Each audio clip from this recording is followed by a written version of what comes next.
अस्सलाम वालेकुम everybody, welcome back to my channel. और आज की इस वीडियो में हम डिस्कस करेंगे आइल्स प्रिपरेशन को। तो आइल्स में आपको सबसे पहले बताती चली कि what is IELTS. IELTS is basically international English language testing system. ये क्यों डिजाइन किया गया है? To check the proficiency of a person, how a person speaks, right, read और लिसन द इंग्लिश। तो इस टेस्ट को क्यों हम देते हैं? Because with 379 million speakers in the world, English is the third most spoken language in the world. तो हम किसी भी ऐसी कंट्री में अगर हम मूव करना चाहते हैं, आइदर फॉर स्टडी और इमिग्रेशन और work, we have to give IELTS. ये किन कंट्रीज में आइल्स देना बहुत ज्यादा जरूरी है? इसमें आ जाती है Canada, Australia, America, UK, New Zealand. इस तरह की जो कंट्रीज हैं जहाँ पे English is a native language, वहाँ पे ये टेस्टिंग सिस्टम यूज होता है। आइल्स को डिजाइन किया गया है ब्रिटिश काउंसिल और कैम्ब्रिज असेसमेंट इंग्लिश की तरफ से। इन दोनों ने मिलकर आईडीपी की कॉपरेशन के साथ आइल्स के टेस्ट को डिजाइन किया है। अब हम बात करते हैं इसके मॉड्यूल्स की। तो बेसिकली इसके 4 मॉड्यूल्स हैं: listening, speaking, writing and reading.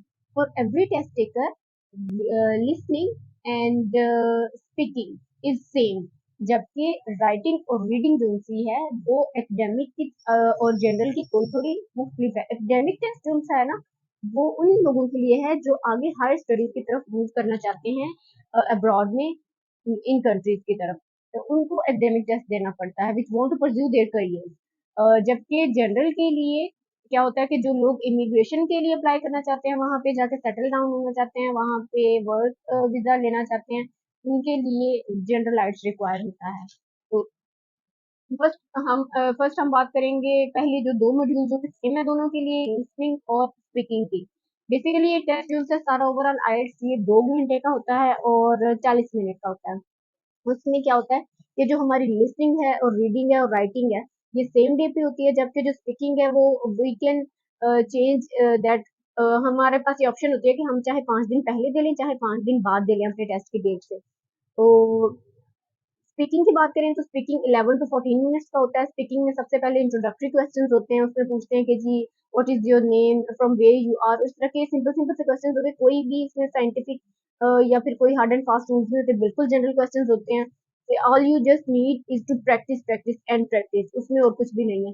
फिर उसके बाद आपको 1-2 मिनट आपको आपके फर्स्ट पार्ट में दिया जाएगा, उससे रिलेटेड आपसे क्वेश्चन कहेंगे, इंट्रोडक्टरी क्वेश्चन होंगे। फिर आपको एक क्यू कार्ड दिया जाता है, उसमें एक टॉपिक होता है, उसके ऊपर आपसे वो कहते हैं कि जी आप 2 मिनट के लिए बोलें इंग्लिश में। अब वो उनकी मर्जी, वो चाहे दरमियान में स्टॉप कर ले, चाहे आपको कंटिन्यू 2 मिनट तक बोलने दे। आपने टाइम का हिसाब रखना है कि आप 2 मिनट के अंदर अंदर तक बोल लें। फिर थर्ड पार्ट में क्या होता है, थर्ड पार्ट 3 से 4 मिनट का वो भी होता है, और उसमें सेकंड पार्ट में जो क्यू कार्ड होता है उसी से रिलेटेड क्वेश्चन किए जाते हैं, और ओवरऑल ये सारे टाइमिंग 11 से 14 मिनट की होती है। फिर हम बात करेंगे कि जी लिसनिंग। लिसनिंग भी दोनों एकेडमिक और जनरल के लिए सेम होती है। लिसनिंग में क्या होता है कि 40 मिनट्स का टेस्ट होता है। इसमें वो लिसन रिकॉर्डिंग्स एंड मोनोलॉग जो कि एक नेटिव इंग्लिश स्पीकर बोल रहा था। डिफरेंट किस्म की रिकॉर्डिंग्स होती है यूट्यूब पे, number of recordings we have. तो उसमें सारी रिकॉर्डिंग्स को एक ही दफा प्ले किया जाता है, वापस नहीं लाया जाता, so we have to practice in that as well. उसमें 30 मिनट्स जो है वो टेस्ट का टाइम होता है, 10 मिनट्स जो है वो ट्रांसफर टाइम होता है।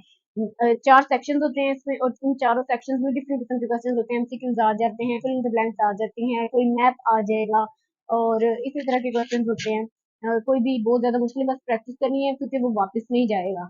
एकदम निकल की जो चीज निकल गई। लिसनिंग में ये एक टिप है कि अगर आपको कुछ ब्लैंक छूट जाती है, कुछ एमसीक्यू छूट जाता है, कुछ भी, तो आपने वहां पे स्टक नहीं रहना, आपने उसको छोड़ देना और आपने आगे चले जाना है। क्योंकि आगे इस तरह फिर ये होगा कि आगे वाली चीजें भी डिस्टर्ब हो जाएंगी, और पीछे वाला तो पहले ही डिस्टर्ब हो चुका है, तो उससे फिर आपके मार्क्स ज्यादा डिडक्ट होंगे। तो ये होगी कि लिसनिंग और स्पीकिंग जो कि दोनों में सेम होती है। अब हम बात करेंगे रीडिंग और राइटिंग की।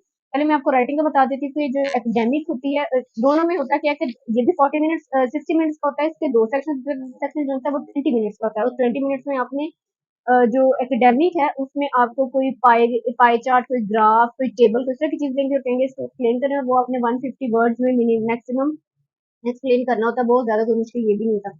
दूसरे पार्ट में आपको कोई कंडीशन दी जाएगी, कोई एग्री डिसएग्री का क्वेश्चन देगा, कोई ओपिनियटेड क्वेश्चन वो पूछ लेते हैं, तो उसमें आपने अपना ओपिनियन देना होता है, और उसमें मैक्सिमम आपने 20 to 50 वर्ड्स जो होते हैं वो लिखने होते हैं।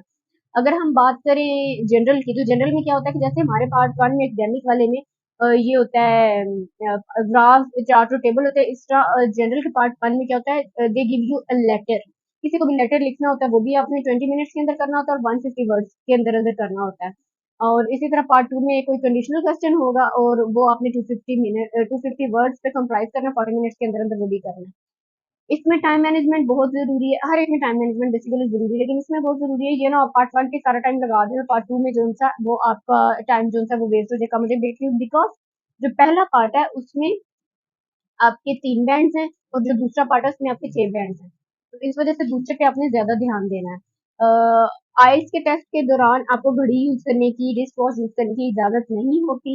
सो you can not take your watch over there. तो उसके लिए आपको घर में ही ज़्यादा प्रैक्टिस करनी पड़ेगी, ऑल्दो वहाँ पे वॉचेस होती हैं, वो क्लॉक्स होते हैं वहाँ पे। तो अब उसके बाद बात कर लेते हैं जी रीडिंग की। Reading is the most important part, सबसे ज़्यादा डिफिकल्ट भी बच्चों को यही लगता है। इसमें भी प्रैक्टिस की ज़रूरत होती है।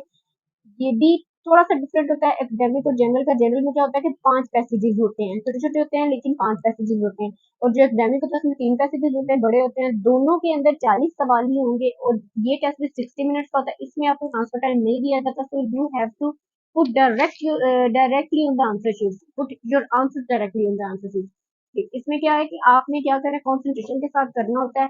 इस की बहुत सारी टिप्स एंड ट्रिक्स हैं, और सबसे ज़्यादा टाइम मैनेजमेंट आपको रीडिंग में रिक्वायर्ड होती है। आपने हमेशा जब भी रीडिंग करनी है, you have to take your watch beside you.